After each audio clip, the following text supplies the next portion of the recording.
नमस्कार प्यारे साथियों, मैं निशान नानक क्लासेस के यूट्यूब चैनल पे आपका स्वागत करता हूं। आप सभी को जैसे पता है भी हम रोज आपके लिए भारत की राज्य व्यवस्था की क्लास लेके आ रहे हैं, जिसके अंदर भाग 5 हमारा चल रहा था। भाग 5 के अंदर हमने क्या कुछ कर लिया था। भाग 5 के अंदर मैंने आपको बताया था अनुच्छेद 52 से लेके 151 तक अनुच्छेद आए थे, जिसके अंदर हमने 79 तक अनुच्छेद कवर कर लिए थे। आज हम पढ़ेंगे 80 से लेके 84 अनुच्छेद। ठीक है, 5 अनुच्छेदों की चर्चा करेंगे, जिसके अंदर देख लेना जो 79 लास्ट वाला अनुच्छेद पढ़ा था, उसके अंदर मैंने आपको बताया था कि देश के अंदर क्या होगा, एक संसद होगी। संसद के दो सदन होंगे। कौन कौन से होंगे? एक तो होगा राज्यसभा। कौन सा सदन होगा?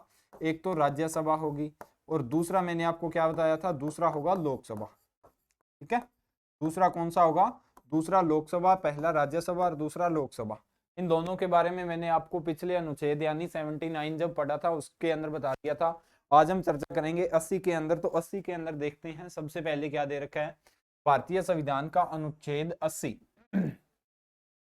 राज्यसभा के गठन का प्रावधान करता है। राज्यसभा के सदस्यों की अधिकतम संख्या 250 हो सकती है।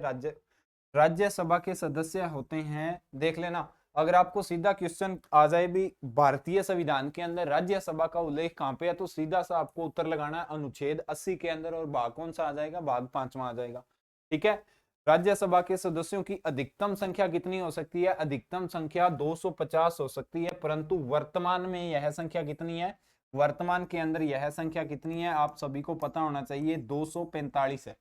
कितनी संख्या है राज्यसभा की? 245 है। इनमें से 12 सदस्यों को राष्ट्रपति द्वारा, इनमें से 12 सदस्यों को मैंने आपको बताया था जब राष्ट्रपति पढ़ाया था भी, राष्ट्रपति 12 सदस्य है राज्यसभा के अंदर, और 2 सदस्य लोकसभा के अंदर क्या करते हैं? मनोनीत करते हैं। वो किस किस क्षेत्र से करते हैं वो देख लेना। एक तो साहित्य है, विज्ञान, कला और समाज सेवा से संबंधित क्षेत्रों से 12 सदस्यों को मनोनीत किया जाता है।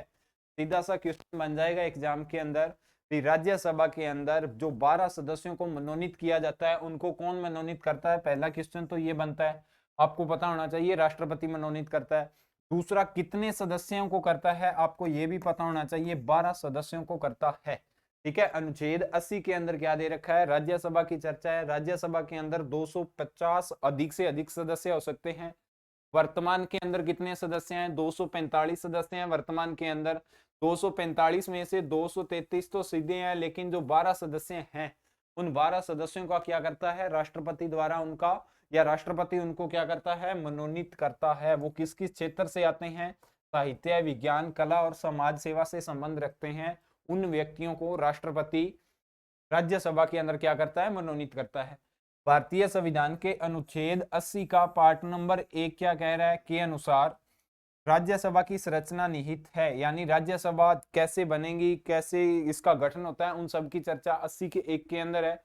राष्ट्रपति द्वारा मनोनीत 12 सदस्य और राज्यसभा और केंद्र शासित प्रदेशों के अधिकतम 238 सदस्य इसके अंदर भाग लेते हैं। कितने होते हैं मैंने आपको बताया था, टोटल संख्या कितनी है? 245 है। जबकि देख लेना, जितने भी राज्य हैं उनमें से प्लस यूनियन टेरिटरी है ना, केंद्र शासित प्रदेश, उन सभी में से मिला के कितने आएंगे? 200 कितने सदस्य आ जाएंगे? 238 सदस्य कितने आ जाएंगे?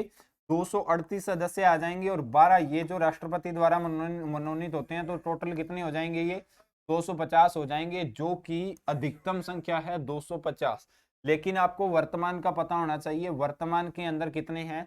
233 सदस्य तो केंद्र शासित प्रदेश प्लस राज्यों से आते हैं राज्यसभा के अंदर, और 12 सदस्यों को कौन करता है? 12 सदस्यों को राष्ट्रपति मनोनीत करता है। तो ये टोटल कितने हो जाएंगे? 245 सदस्य हो जाएंगे राज्यसभा के अंदर। ठीक है, इतनी बात समझ में आ गई। इसके बाद में सेकंड के अंदर देखते हैं अनुच्छेद 80 का पार्ट नंबर 2, राज्यों और केंद्र शासित प्रदेशों में 238 से अधिक प्रतिनिधि नहीं होंगे। कितने होंगे? 238 ही होने चाहिए राज्य और केंद्र शासित प्रदेशों के अंदर। अनुच्छेद 80 2, राज्यों और संघ शासित प्रदेशों के प्रतिनिधियों द्वारा भरे जाने वाले राज्यों की परिषदों में सीटों का आवंटन चौथी सूची में निहित प्रावधानों के अनुसार होगा। राज्यसभा के सदस्यों की सीटों का आवंटन मैंने आपको जब अनुसूचियां पढ़ाई थी पहली क्लास के अंदर, तो मैंने आपको चौथी अनुसूची के अंदर क्या बोला गया था? राज्यसभा की सीटों का आवंटन, राज्यसभा की सीटों का आवंटन, इन सब के बारे में मैंने आपको बताया था ना। कब बताया था? जब अनुसूचियां पड़ी थी पहली क्लास के अंदर, मैंने आपको बताया था अभी राज्यसभा की सीटों का आवंटन कहाँ पे है, अनुसूची 4 के अंदर है। 83 के तहत राष्ट्रपति द्वारा नामित किए जाने वाले सदस्यों में से निम्नलिखित जैसे मामलों के संबंध विशेष ज्ञान, यानी वो मैंने आपको बता दिया, विशेष ज्ञान या व्यवहारिक अनुभव रखने वाले व्यक्ति शामिल होंगे। व्यवहारिक अनुभव रखने वाले शामिल होंगे, अर्थात साहित्य, विज्ञान, कला और सामाजिक सेवा, इन 4 सब्जेक्टों या 4 विषयों में से व्यक्ति चुने जाते हैं साहित्य, विज्ञान, कला और समाज सेवा के अंदर से। ठीक है, इसके बाद में देखते हैं अनुच्छेद नंबर 81। 80 के अंदर मैंने आपको क्या बता दिया था, राज्यसभा। 80 के अंदर किसका उल्लेख है, 80 के अंदर है राज्यसभा का। 81 के अंदर देखते हैं, 81 के अंदर क्या है, लोकसभा या लोकसभा की संरचना को परिभाषित करता है। कौन सा अनुच्छेद करता है, अनुच्छेद 81 लोकसभा की संरचना को परिभाषित करता है। 80 किसको करता है, 80 राज्यसभा को, 81 लोकसभा को। इसमें कहा गया है कि सदन में 550 से अधिक निर्वाचित सदस्य नहीं होंगे।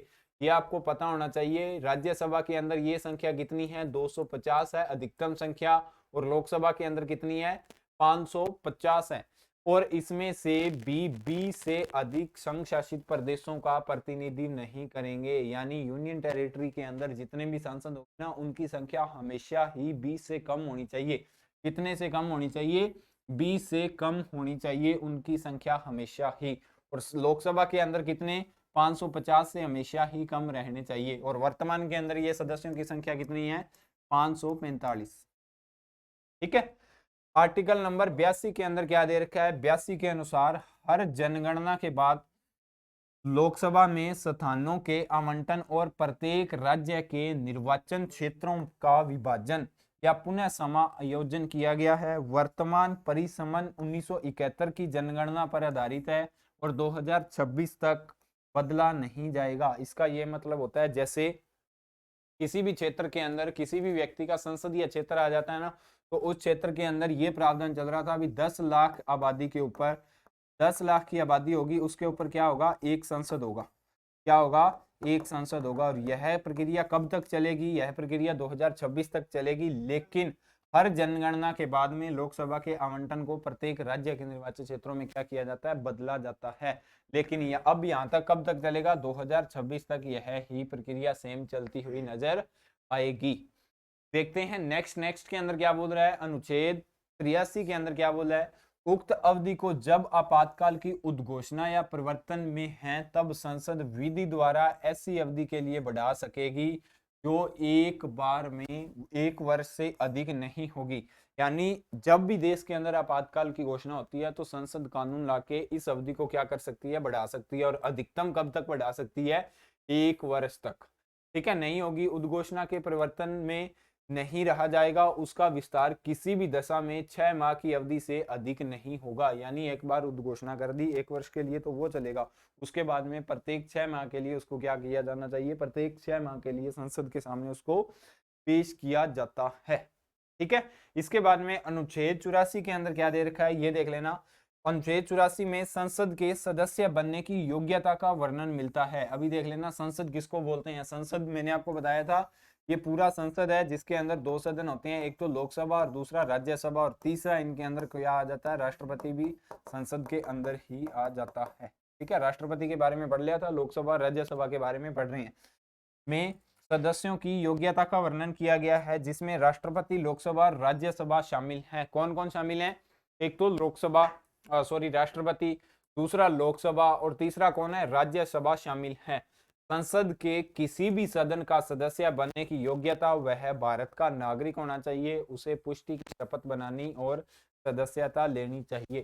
सबसे पहली किसी भी योग्यता या किसी भी पद की योग्यता होती है, वो एक ही योग्यता होती है, भी जो भी उस पद का उम्मीदवार है उसे सबसे पहले एक भारत का नागरिक होना चाहिए। सबसे पहली योग्यता तो ये होती है। आगे देखते हैं योग्यता के बारे में।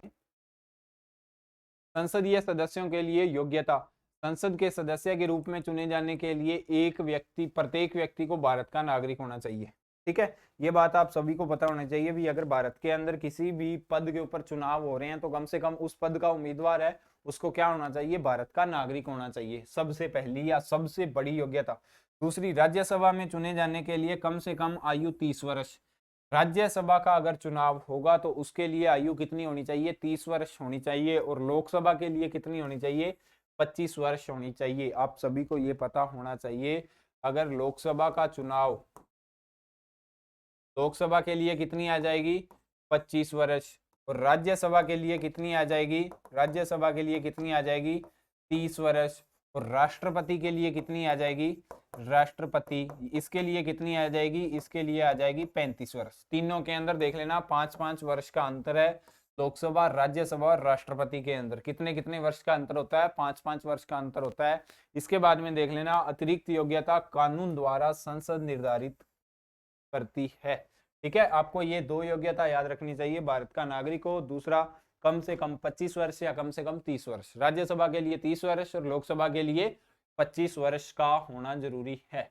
इसके बाद में लोकसभा के सदस्यों का चयन कैसे किया जाता है, इसकी चर्चा करते हैं। लोकसभा के सदस्यों का, लोकसभा के उम्मीदवार का देश की जनता द्वारा चुनाव होता है। देश की जनता द्वारा संसद चुनती है ना, अपना संसदीय क्षेत्र जो अपना सांसद है उसको कौन चुनता है, जनता ही चुनती है। कैसे चुनती है, प्रत्यक्ष रूप से। प्रत्यक्ष और अप्रत्यक्ष 2 चुनाव होते हैं, मैंने आपको बताया था। प्रत्यक्ष चुनाव वो होता है जो सीधे जनता द्वारा वोटिंग डाल के किया जाता है, उसको प्रत्यक्ष चुनाव बोलते हैं। और अप्रत्यक्ष चुनाव वो होता है जो जनता द्वारा चुने हुए प्रतिनिधियों द्वारा चुनाव किया जाता है, उस चुनाव को क्या बोलते हैं, अप्रत्यक्ष चुनाव बोला जाता है। लोकसभा में कुल 550 सीटें होती हैं। लोकसभा में राज्यों का प्रतिनिधित्व करने के लिए 530 सदस्य और केंद्र शासित प्रदेशों का प्रतिनिधि करने के लिए 20 सदस्य होते हैं, 20 सदस्य शामिल होते हैं। देख लेना, राज्यों का प्रतिनिधित्व कितने करेंगे, यानी राज्य के अंदर कितने सांसद होंगे तो कितने हो जाएंगे, 530, ज्यादा से ज्यादा मैं बात कर रहा हूं। और यूनियन टेरिटरी के अंदर कितने हो जाएंगे, यूनियन टेरिटरी के अंदर 20 हो जाएंगे। तो टोटल इन दोनों को मिलाओगे तो कितने हो जाएंगे, 550। यानी अधिकतम संख्या की बात हो रही है। अधिकतम संख्या कितनी हो जाएगी, 550 हो जाएगी अधिकतम संख्या। लोकसभा सदस्य बनने के लिए 25 वर्ष की आयु का होना जरूरी होता है।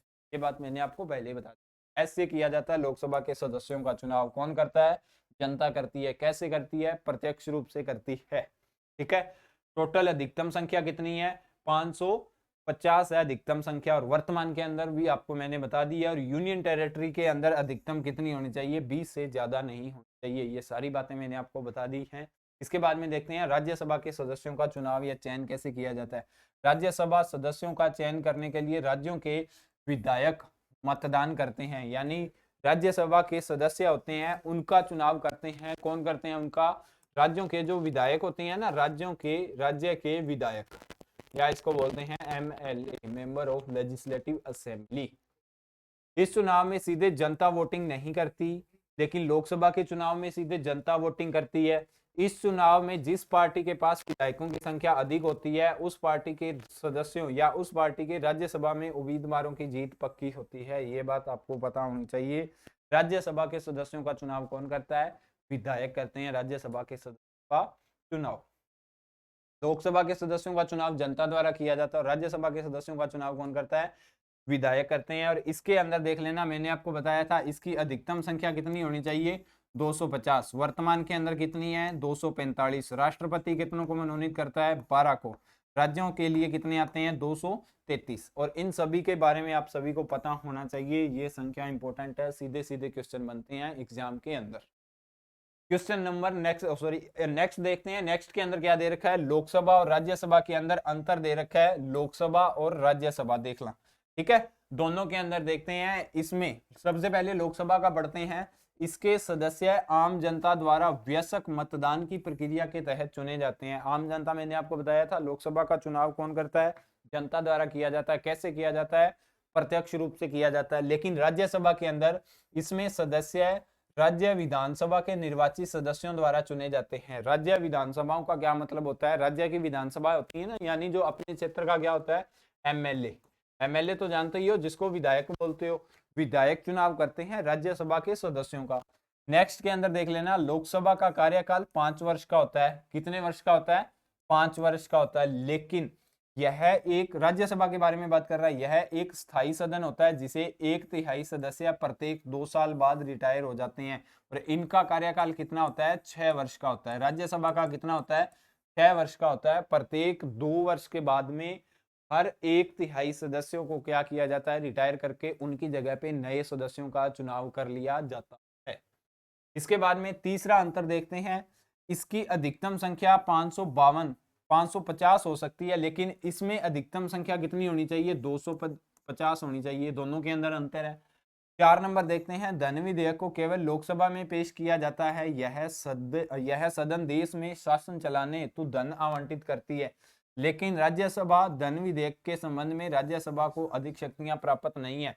जब मैं आगे आपको धन विधेयक पढ़ाऊंगा ना, तो इसके अंदर मैं बता दूंगा किसको अधिक शक्तियां प्राप्त है।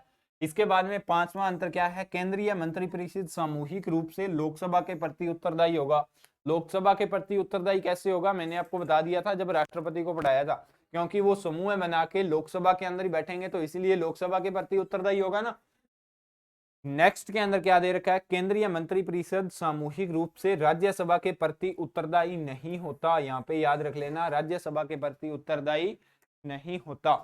इसके बाद में 6 नंबर अंतर देखते हैं। 6 नंबर अंतर के अंदर क्या दे रखा है, लोकसभा के बैठकों की अध्यक्षता लोकसभा अध्यक्ष करता है। लोकसभा की जो बैठकें होती है ना, उनकी अध्यक्षता कौन करता है, उनकी अध्यक्षता कौन करेगा, लोकसभा अध्यक्ष करेगा। लेकिन राज्यसभा की बैठकों की अध्यक्षता कौन करता है, उपराष्ट्रपति करता है। मैंने आपको बता दिया था जब उपराष्ट्रपति पढ़ाया था। लोकसभा के अध्यक्ष, लोकसभा की बैठकों की अध्यक्षता कौन करता है, लोकसभा का अध्यक्ष करेगा। राज्यसभा के बैठकों की अध्यक्षता कौन करेगा, उपराष्ट्रपति करेगा। यहाँ पे याद रख लेना, उपराष्ट्रपति। ठीक है। 7वां अंतर क्या है, इसे निचला सदन या आम जनता का सदन कहा जाता है। किसको कहा जाता है, लोकसभा को क्या कहा जाता है, निचला सदन, निम्न सदन या आम जनता का सदन कहा जाता है। क्यों कहा जाता है, क्योंकि जनता द्वारा चुने गए प्रतिनिधि यहाँ पे जाते हैं ना सीधे। और इसको ऊपरी सदन यानी उच्च सदन या राज्यों की परिषद भी कहा जाता है। राज्यों की परिषद किसे कहा जाता है, राज्यसभा को कहा जाता है। 8वां अंतर देख लेना, यदि कैबिनेट मंत्री द्वारा प्रस्तुत कोई विधेयक इस सदन में पारित नहीं हो पाता तो पूरी कैबिनेट को इस्तीफा देना पड़ता है। ये बात जब मैं आपको कैबिनेट के बारे में पढ़ाऊंगा तब आपको डिटेल से बताऊंगा। इसके अंदर देख लेना, यदि कैबिनेट मंत्री द्वारा प्रस्तुत कोई विधेयक इस सदन में पारित नहीं हो पाता तो पूरी कैबिनेट को इस्तीफा नहीं देना पड़ता। यहाँ पे नहीं देना पड़ता और यहाँ पे इस्तीफा देना पड़ता है। इन सब के बारे में चर्चा करूंगा जब मैं आपको विधेयक पढ़ाऊंगा आगे। इसके बाद में 9 नंबर अंतर देख लेना, भारत के राष्ट्रपति इस सदन में आंग्ल भारतीय समुदाय के 2 सदस्यों को मनोनीत कर सकते हैं। कितने सदस्यों को मनोनीत करते हैं, लोकसभा के अंदर 2 सदस्यों को मनोनीत करते हैं। और यहाँ पे देख लेना, भारत के राष्ट्रपति इस सदन में कला, शिक्षा, समाज सेवा और खेल जैसे क्षेत्रों से संबंधित 12 सदस्यों को मनोनीत कर सकते हैं। यहाँ पे कितने आ जाएंगे, 12 सदस्य है, और यहाँ पे कितने आ जाएंगे, 2 सदस्य है। 10वां अंतर देख लेना, लोकसभा का सदस्य बनने के लिए न्यूनतम आयु सीमा 25 वर्ष होती है। राज्यसभा का सदस्य बनने के लिए न्यूनतम आयु सीमा कितने वर्ष की होती है, 30 वर्ष की होती है। ये थे 10 अंतर लोकसभा और राज्यसभा के अंदर। क्वेश्चन आएगा तो यही से ही आएगा, अंतर के अंदर अगर क्वेश्चन आएगा। बाकी लोकसभा राज्यसभा के बारे में मैंने आपको बता दिया। आगे इन सबकी योग्यता, सदस्यों की योग्यता के बारे में अच्छे से क्या करेंगे, बाई डिटेल चर्चा करेंगे। नेक्स्ट देखते हैं। नेक्स्ट के अंदर ये देख लेना दोस्तों, हमारे नानक क्लासेज के प्ले स्टोर से आप ऐप डाउनलोड करना नानक क्लासेज का, जिसके ऊपर टेस्ट सीरीज चल रही है। आप अपनी नीड के अकॉर्डिंग टेस्ट सीरीज ज्वाइन करें और अपनी तैयारी को कंटिन्यू रखें। ठीक है। अगर आपको क्लास अच्छी लगती है तो क्लास को लाइक करें, अपने दोस्तों के साथ शेयर करें। मिलते हैं नेक्स्ट क्लास के साथ, तब तक के लिए जय हिंद, जय भारत।